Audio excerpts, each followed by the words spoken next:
Have you ever longed for somebody you knew was causing you emotional pain and harm? Or maybe right now you're missing the narcissist after the relationship has ended. Perhaps people around you just don't get it. Well-meaning friends and colleagues are saying, just put it behind you, move on, find a new person. But unless somebody has been in this situation, they just can't understand how complex it is and how difficult. It takes a long time to extract yourself after you've been in a relationship with a narcissist, whether that relationship was a few months or years or even decades. So today's video is all about acknowledging this and giving you some tips on how to deal with this really difficult part of your journey. Whether it was you who ended the relationship or whether the narcissist ended the relationship, you're still in a situation right now that you never wanted to be in. You didn't choose this. Your dreams and your hopes at the beginning of the relationship were of something that was going to last forever. It probably felt magical. It probably felt like you had met your soulmate. So part and parcel of this extracting yourself and dealing with these feelings of missing somebody you know rationally isn't good for you is all part of letting go of your dreams and your hopes. So it's really complex. And the reason that you became enmeshed with a narcissist in the first place is because of the two different energies, your energy and traits and personality, and the energies, traits and personality of the narcissist. And there is this magnetic attraction between the two. So usually, as the other person in a narcissistic relationship, you are empathetic, you're sensitive, and there is or was at the beginning of the relationship a vulnerability within you that made you an ideal prey for the narcissist. You had what they wanted. You were prepared to give them that supply of attention and adoration. And in return, they mirrored your emotions, really making it feel like this was a match made in heaven. But of course, now you know that it wasn't real. But it takes a long time to really get your head around the fact that it wasn't real. Your feelings are really mixed right now because some part of you may be feeling a little relief that all the tension that you experienced towards the end of the relationship is no longer there. But at the same time, the dynamics of this toxic relationship meant that the good times that were sprinkled throughout the abusive periods kept you interested, and a bit like an addict wanting some of their drugs or whatever they're addicted to, this became something that you chased after, that you needed, you craved. So detaching from all of this amidst all the mixed emotions is really difficult. And as I said at the beginning, probably most of the people around you will not understand how complex this is. For them, it's a matter of that person wasn't good for you, they hurt you, so let go and move on. But you are in turmoil inside, and you and people who have been through this understand that this is far more difficult than it appears on the surface.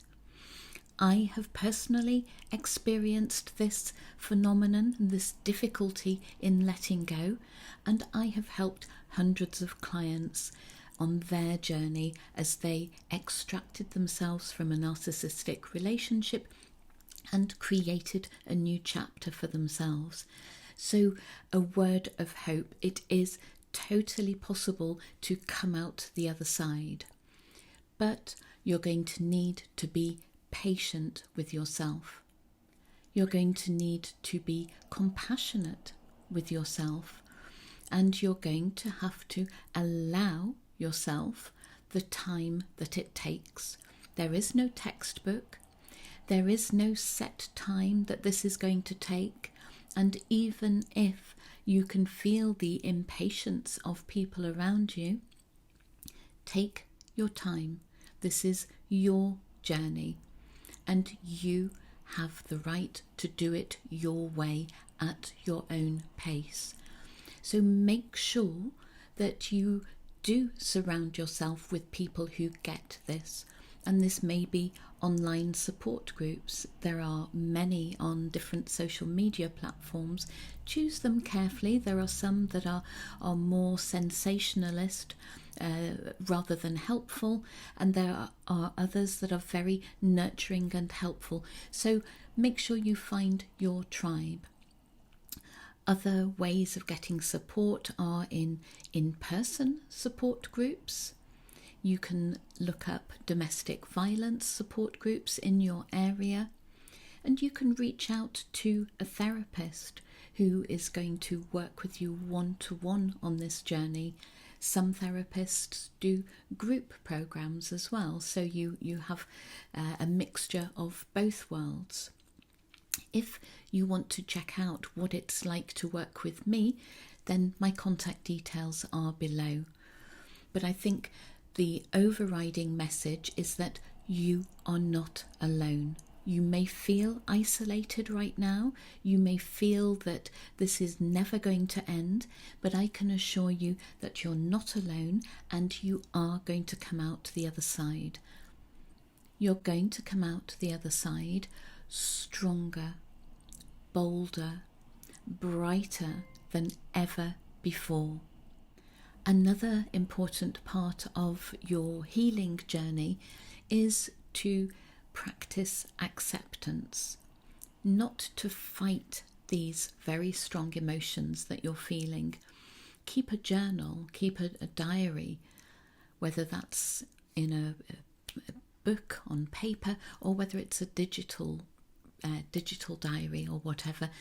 Keep track of how you're feeling, because over time you will be able to look back and see the progress.